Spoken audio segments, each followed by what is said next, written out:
आपले समाजोपयोगी उपक्रम सामाजिक जाणीवेचे प्रतिबिंब. आमदार किशोर जोरगेवार.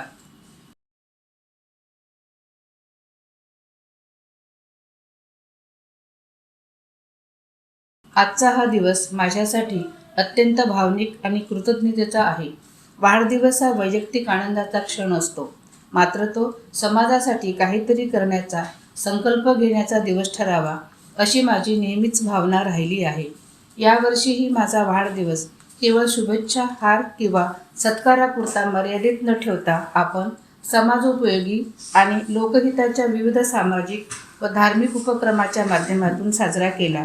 हे माझ्यावर असलेल्या तुमच्या प्रेमाचे आणि सामाजिक जाणीवेचे प्रतिबिंब असल्याचे प्रतिपादन आमदार किशोर जोरगेवार यांनी केले. आमदार किशोर जोरगेवार यांच्या वाढदिवसानिमित्त विविध सामाजिक, धार्मिक व क्रीडा कार्यक्रमाचे आयोजन करण्यात आले होते. या कार्यक्रमात ते बोलत होते. यावेळी ते म्हणाले की गुलदस्ता नको, पुस्तके द्या, कारण पुस्तक हे केवळ भेटवस्तू नसून ते ज्ञानाचे भांडार आहे, विचारांची दिशा देणारे साधन आहे आणि अनेक पिढ्यांचे भविष्य घडवणारी खरी संपत्ती आहे. आज एखाद्या गरजू विद्यार्थ्यांच्या हातात पुस्तक दिले तर उद्या त्याच विद्यार्थ्यांच्या हातून समाज घडवण्याचे काम घडेल, हा माझा ठाम विश्वास आहे.